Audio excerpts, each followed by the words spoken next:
Next we have vibrational energy of anharmonic oscillator.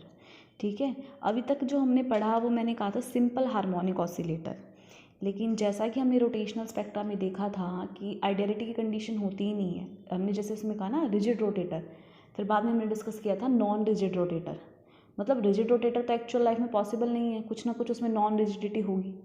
Likewise जब आप vibrational spectra study करते हो तो कोई भी ऑसिलेटर परफेक्टली हार्मोनिक नहीं होता। हार्मोनिक का मतलब क्या है कि जितना आपने उसको कंप्रेस किया छोड़ोगे तो वो एग्जैक्ट सेम पोजीशन पर आ जाए, ठीक है, बिना एनर्जी के लॉस के।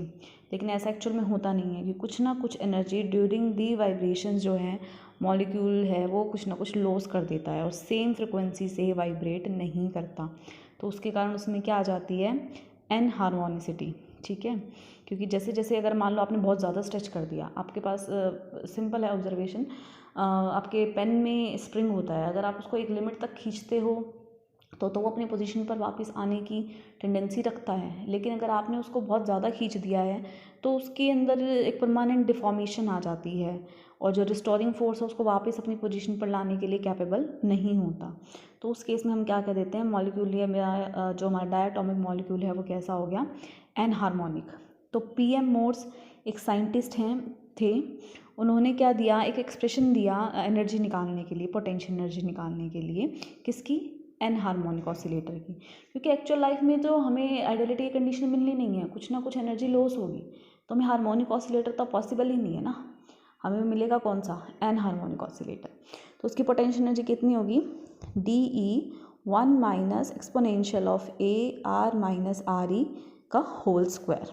ठीक है, this one, now A is a constant, so DE will be the dissociation energy, this D is the dissociation energy, A is the constant, R is the bond distance, R is the equilibrium bond distance।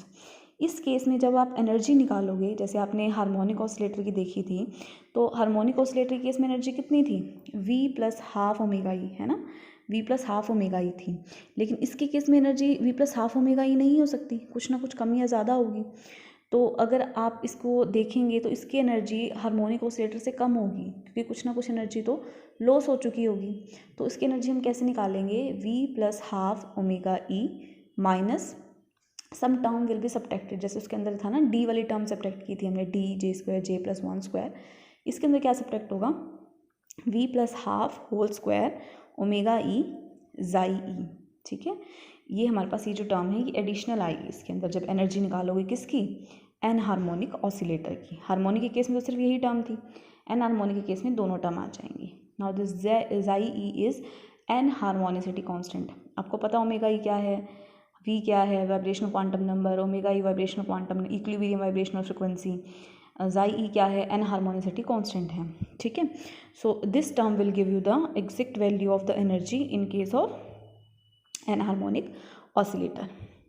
अब देखो आप इसके अंदर V की value substitute करके spectra बनाने की कोशिश करो। जैसे इन दोनों के अंदर आपने हार्मोनिक केस में जब लिख रहे थे तो एनर्जी कितनी आई थी, हाफ, 3/2, 5/2, सारे लेवल इक्वली स्पेस थे, सब में डिफरेंस कितना था, ओमेगा ई का, है ना। लेकिन जब अनहार्मोनिक ऑसिलेटर आ गया, आप इसके अंदर पहले 1 लिखेंगे, 0 लिखेंगे, फिर 1 लिखेंगे, फिर 2 लिखेंगे, इधर भी लिखते जाओगे साथ के साथ। तो क्या ऑब्जर्व करेंगे आप लोग, यू विल ऑब्जर्व कि जब यहाँ 0 लिख रहे थे तब कुछ एनर्जी थी, लेकिन जब आप इसके अंदर 1 लिखोगे तो यहाँ भी 1 आएगा, यहाँ भी 1, कुछ टर्म सब्ट्रैक्ट होगी, स्क्वायर होगी, कुछ टर्म सब्ट्रैक्ट होगी। लेकिन फिर आप 2 लिखोगे तो कुछ और बड़ी टर्म सब्ट्रैक्ट होगी, 3 लिखोगे तो और बड़ी टर्म सब्ट्रैक्ट होगी। तो जैसे जैसे आप 1 2 3 4 सो ऑन आप मूव करते जाओगे तो आप ऑब्जर्व करोगे कि ये टर्म पीछे वाली बड़ी होती जाएगी, है ना, ऑब्वियस है ना, क्योंकि V बड़ा होता जाएगा और फिर उसका स्क्वायर होगा, तो ये टर्म बड़ी होती जाएगी। जब ये टर्म बड़ी हो जाएगी तो क्या उसका रिजल्ट होगा बड़ी होने का, कि जो ऊपर वाले लेवल हैं उनकी एनर्जी कम हो जाएगी, नीचे वाली कुछ होगी, ऊपर में से कुछ ज़्यादा माइनस हो गया, फिर और माइनस हो गया, और हो गया, और हो गया, ये तो जो एनर्जी है ऊपर वाले बहुत पास आने स्टार्ट हो जाएंगे। ये देखो, अगर आप नॉर्मल स्पेक्ट्रा देखते हार्मोनिक ऑसिलेटर का तो आप ये ऑब्जर्व करते कि ये जो है टर्म बड़ी तो इक्वली बड़ी हो रही थी, उनमें ऐसा माइनस वाला कोई टर्म था नहीं। इसके अंदर माइनस वाली टर्म होने का डिसएडवांटेज क्या हुआ कि जो ऊपर वाले लेवल हैं उनकी एनर्जी कम होने लग गई और वो नीचे वालों के ज़्यादा ही पास आने लग गए। ठीक है, तो इस एनहार्मोनिसिटी का रिजल्ट क्या हुआ, इस तरह का स्पेक्ट्रा मिलेगा, इस तरह का पोटेंशियल एनर्जी का ग्राफ आएगा। जबकि हार्मोनिक में कैसा था, जैसे आपका ये ग्राफ था, सॉरी, अगर आपका ये आप बना रहे थे ग्राफ, तो ये सारे इक्वली स्पेस्ड आ रहे थे, है ना, इक्वली स्पेस्ड आ रहे थे। लेकिन इसके केस में ऐसा नहीं होगा। अब इसका एक और एनहार्मोनिसिटी का रिजल्ट क्या निकला कि पहले जो सिलेक्शन रूल था that was delta mu is equals to ±1, लेकिन एनहार्मोनिक के केस के अंदर जो ग्राफ है, ये जो स्पेक्ट्रा है, उसका सिलेक्शन रूल क्या हो जाएगा, +-1 तो है ही है, साथ में +-1, +-2, +-3, +-4। अब आप एक जनरल अपने माइंड में सोच के देखें कि पहले सारे लेवल बराबर थे, सबको आप +1 की एनर्जी दे रहे तो ऊपर जा रहा था। लेकिन अब क्या है, ये पहला लेवल, दूसरा लेवल, तीसरा यहाँ आ गया, चौथा और पास आ गया। तो जब आप इसको 1 की एनर्जी दे रहे हो तो यहाँ तो चलो 1 की ही ट्रांजिशन हुई, लेकिन इतनी एनर्जी अगर इस लेवल को मिल गई तो ये तो 2 की ट्रांजिशन करवा देगा। ऊपर वाले को मिल गई तो वो एक साथ 3 की करवा देगा। तो सिलेक्शन रूल जो +-1 था उसके साथ साथ आपको +-2 भी दिखेंगे, +-3 के भी दिखेंगे, +-4 के भी दिखेंगे। जितने लेवल पास होते जाएंगे उतनी ही जो मल्टीप्लिसिटी है, या ये हम कहें उतने ही लेवल्स वो एक बार में क्रॉस कर जाएगा। तो जो इन ट्रांजिशन के कारण जो पीक आएंगी उनको हम क्या कहेंगे, ओवरटोन्स। क्या कहेंगे, ओवरटोन्स। 0 to 1 तो हो रही है तो that will be your fundamental absorption. फिर 0 to 2 होगी, 0 to 3 होगी, 0 to 4 होगी, 0 to 2 क्या होगी, first overtone, this will be your second overtone, this will be your third overtone and so on. समझ में आ गई। 0 to 1 your fundamental vibration absorption, this is your first, this is your second, this is your third and these are overtones. एक और बात, जो चीज़ selection rule के अकॉर्डिंग होती है वो हमेशा ही रूल के अकॉर्डिंग जो चल रही है वो ज़्यादा इंटेंसिटी वाली होती है एज़ कम्पेयर टू अदर। ठीक है, तो ज़्यादा इंटेंसिटी वाली कौन सी होंगी इसके अंदर, +-1 वाली जो होंगी, जो फंडामेंटल वाइब्रेशंस हैं वो ज़्यादा इंटेंस होंगी। 2 वाली, 3 वाली, 4 वाली, उनकी इंटेंसिटी क्या हो जाएगी, कंपैरेटिवली कम हो जाएंगी, क्योंकि वो सिलेक्शन रूल के अकॉर्डिंग नहीं हो रही। ठीक है, next is your vibrational rotational spectra.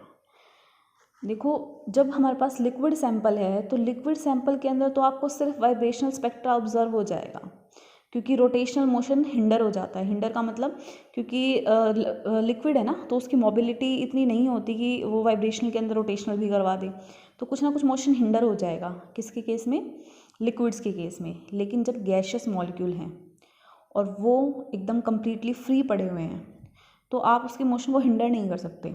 ठीक है, मतलब रोटेशनल मोशन को आप हिंडर नहीं कर सकते। हिंडर नहीं करोगे तो क्या होगा, हो ही नहीं सकता हिंडर। तो वाइब्रेशनल मोशन के साथ हमेशा रोटेशनल मोशन होगा। समझ पा रहे हो बात। हमें हमेशा ही ये बात पता है कि रोटेशनल लेवल वाइब्रेशनल लेवल के अंदर होते हैं। ठीक है, जब मॉलिक्यूल के पास एनर्जी सफिशिएंट हो जाती है तो रोटेशनल भी वाइब्रेशनल तो क्रॉस करेगा ही, साथ में रोटेशनल भी दिखाता है ना। लेकिन लिक्विड के केस में पार्टिकल्स पास होने के कारण रोटेशनल मोशन थोड़ा सा हिंडर हो जाता है। हिंडर होने का मतलब प्रॉपर ट्रांजिशन नहीं हो पाती। लेकिन ऐसा केस गैशियस मॉलिक्यूल्स में होता नहीं है, क्योंकि वो तो कंपैरेटिवली फ्री पड़े होते हैं ना, तो उसमें रोटेशनल भी हो जाता है और वाइब्रेशनल भी। मतलब आप वाइब्रेशनल देखना चाह रहे थे लेकिन साथ में रोटेशनल भी आएगा। ये आपके हाथ में नहीं है, ये एक अपने आप होने वाली चीज़ है ना, कि आप वाइब्रेशनल करा रहे हो तो रोटेशनल उसके साथ अपने आप हो रहा है। तो vibrational spectra will be accompanied by the rotational spectra, then the total energy will be given by the sum of vibrational energy and the rotational energy, क्योंकि आप दोनों को ही ऑब्जर्व कर रहे हो। तो this is EJ plus EV। EJ is the energy due to rotational motion and EV is the energy due to vibrational motion. In terms of energy है ये। वेव नंबर की फॉर्म में लिखोगे तो आप म्यू बार लिखोगे, यहाँ भी म्यू बार, यहाँ भी म्यू बार, यहाँ भी म्यू बार लिख दिया आपने। अब जे की फॉर्म में कैसे लिखोगे आप, BJ+1 होती है रोटेशनल एनर्जी।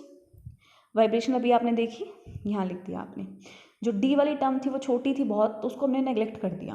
देखो, वाइब्रेशनल स्टडी कर रहे हो, उसके अंदर रोटेशनल कर रहे हो, फिर रोटेशनल से भी छोटा है डी वाली टर्म, उसको नेग्लेक्ट कर दिया, क्योंकि वो ज़्यादा फर्क डालेगी नहीं स्पेक्ट्रा के ऊपर, वाइब्रेशनल स्पेक्ट्रा के ऊपर।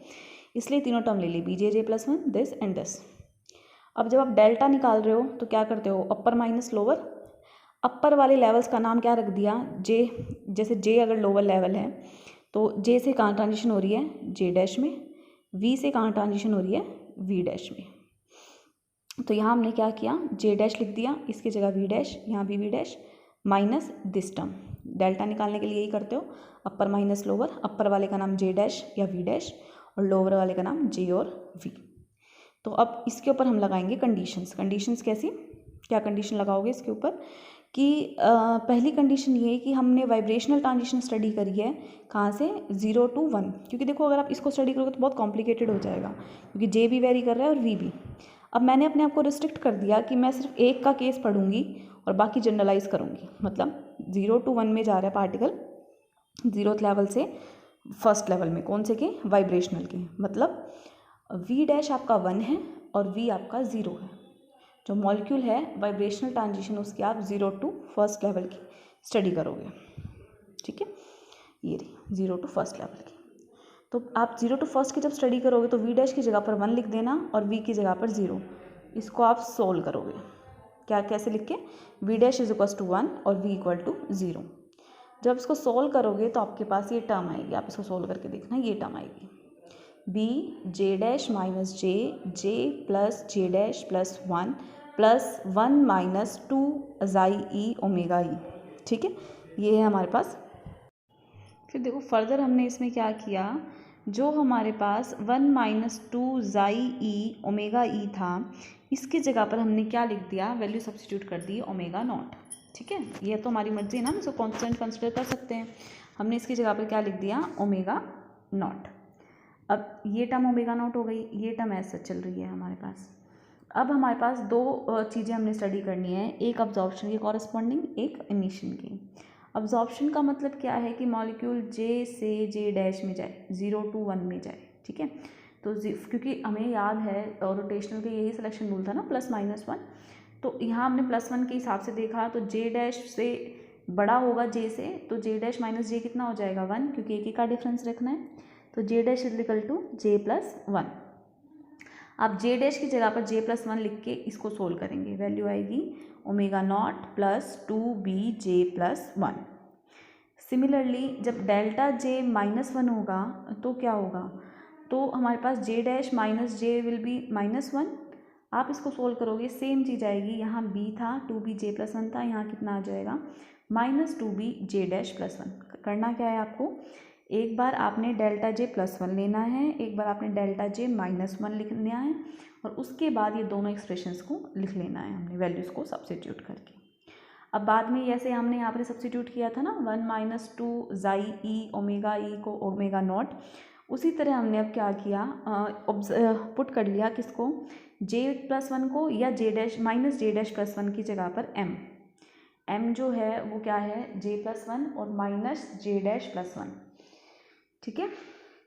तो डेल्टा म्यू बार कितना हो जाएगा, ओमेगा नॉट प्लस 2bm, ठीक है। प्लस क्यों लिख दिया, क्योंकि मैंने यहाँ माइनस के साथ ही ले लिया।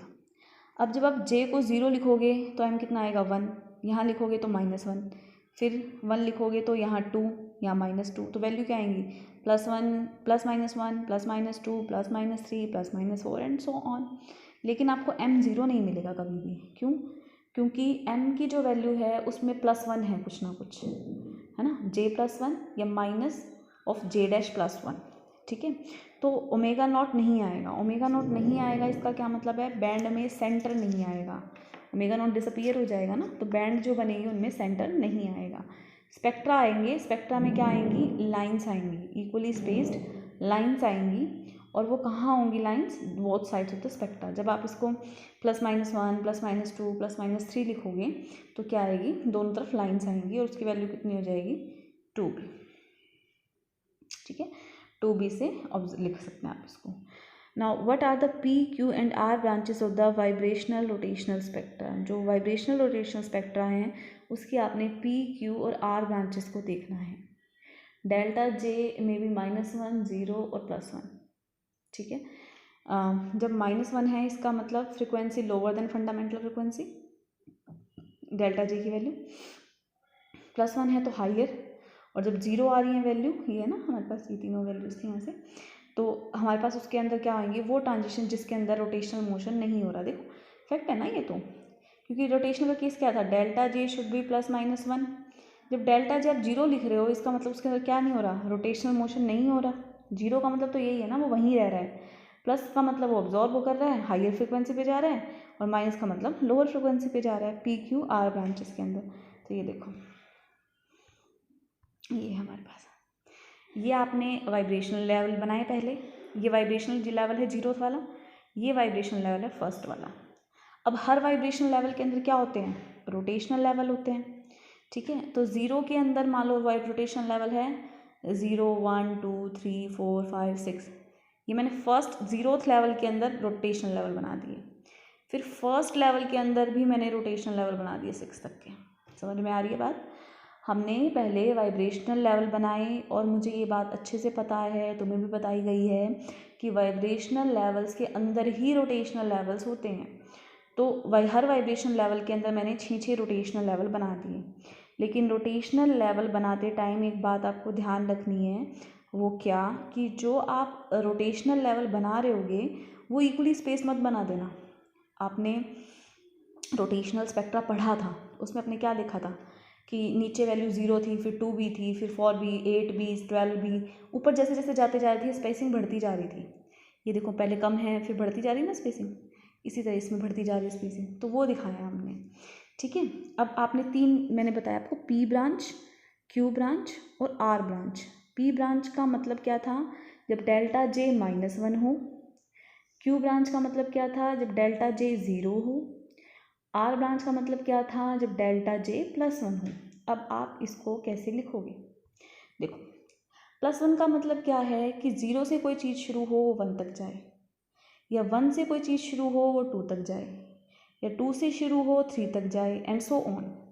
तो 0 से ये चीज़ शुरू होकर ट्रांजिशन 1 पर जाए तो +1, 1 से शुरू होकर 2 पे, 2 से शुरू होकर 3 पे, 3 से शुरू होकर 4 पे, 4 से 5 पे, 5 से 6 पे, ऐसे आप ऐसे देखोगे इसको इस तरह से, है ना, क्योंकि +1 की बात हो रही है। जब डेल्टा J आप 0 कहोगे तो क्या होगा, डेल्टा J 0 का मतलब क्या है कि 0 से 0, 1 to 1, 2 से 2, 3 से 3, 4 से 4, 5 से 5 और 6 से 6, ये सारे बराबर दिखेंगे। -1 में क्या होगा, उल्टा हो जाएगा, मतलब इसका 0, ऊपर वाले का 0, नीचे वाले का 1, है ना, ऊपर वाले का 0, नीचे वाले का 1, ऊपर वाले का 1, नीचे वाले का 2, इसका 2, ठीक है, इसका 1, एक एक कम होते जाएंगे, 2 फिर 1, फिर इसका मतलब क्या है, उल्टा चलेगा हमारे पास। -1 को आप इंडिकेट जब करोगे तो हर बार आपने डिफरेंस, आपको पता ही है इनके लाइंस के बीच में डिफरेंस कितना होता है, 2B का। तो ये P ब्रांचेस में 2B का हो जाएगा, R ब्रांचेस में भी। Q ब्रांच में इतना स्पेसिंग नहीं होगा, क्योंकि हमने बताया ना बैंड सेंटर जो है वो ऑब्जर्व ही नहीं होता है इसके अंदर। ठीक है, क्योंकि रोटेशनल मोशन नहीं है ना। तो ये हमारे पास 3 ब्रांचेस आ जाएंगी, P branch, Q branch and R branch, corresponding to the vibrational rotational spectra of a diatomic molecule. ठीक है, इस तरह से हमारे पास ये ग्राफ बनाएगा।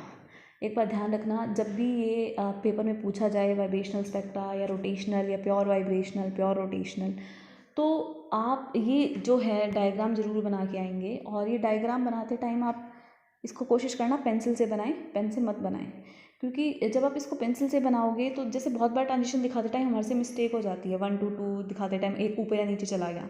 पेन से आप कर देते हो तो वो चीज़ वैसी नहीं हो पाती, पता नहीं चलेगा ट्रांजिशन किसकी कहाँ हो रही है। दूसरी बात, क्लैरिटी भी उतनी ज़्यादा नहीं आएगी अब मिस्टेक कर दोगे तो इसको बहुत अच्छे से ड्रॉ करके आना, क्योंकि देखो कभी भी आप एग्ज़ाम अटेम्प्ट करते हो तो डायग्राम्स की अपनी ही वेटेज होती है। आपका डायग्राम कितना क्लियर है ये इंडिकेट करता है कि उस टॉपिक के बारे में आपके माइंड में पिक्चर कितनी क्लियर है। ठीक है, तो डायग्राम्स को ज़रूर बना के आए आप। The next is your vibrational rotational effect on the isotopic effect on the vibrational rotational spectra. जैसे आपने आइसोटॉपिक इफेक्ट रोटेशनल स्पेक्ट्रा के केस में पढ़ा था ना, वैसे ही आपको आइसोटॉपिक इफेक्ट पढ़ना है in the case of vibrational rotational spectra. Now isotopic effect पढ़ते हैं तो हमारे पास B की वैल्यू आपको याद होगी रोटेशनल कांस्टेंट की, that was H/8 pi square IC। I is your H upon यहाँ पर आई जो है वो हमारे पास कितना हो जाएगा, ये रहा H/8π² BC। जब आप आइसोटोप लगा दोगे इसके अंदर, जब आप इसके अंदर आइसोटोप लिखोगे तो क्या होगा हमारे पास,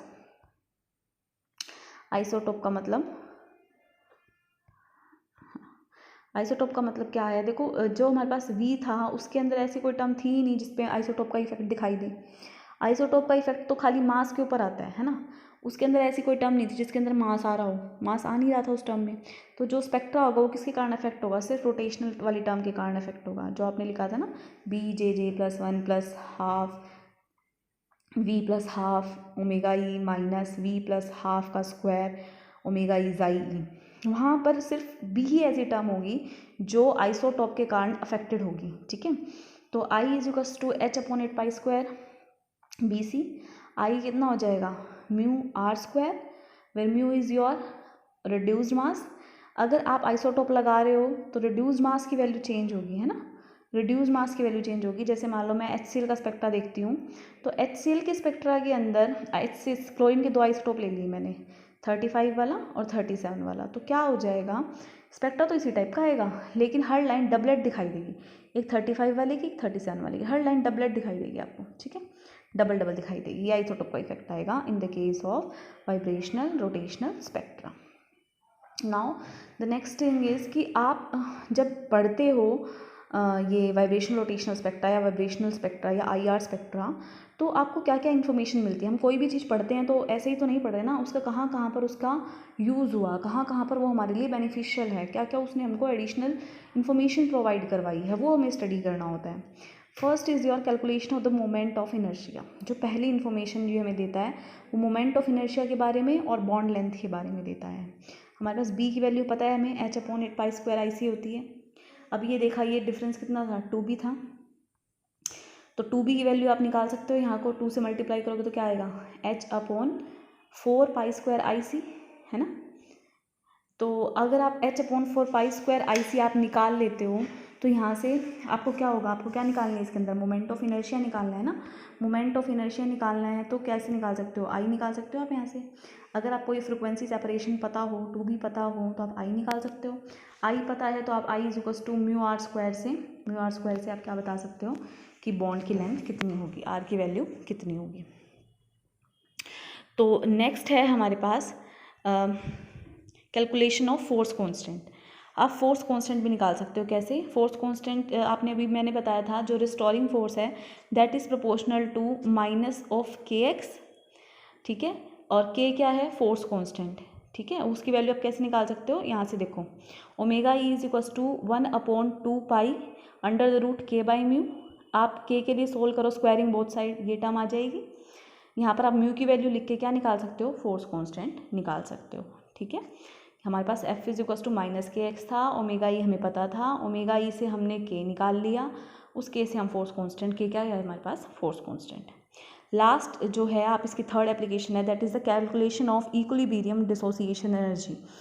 वो कैसे कैलकुलेट करते हो, that is given by DE and it is equals to omega E/4 xi e. मतलब अगर आपको ओमेगा ई मालूम है और ज़ाई ई की वैल्यू पता है तो आप वहाँ से क्या निकाल लोगे, DE, that is equilibrium dissociation energy. So this was all about the vibrational spectra from my side. You can read it and ask your doubts. Thank you.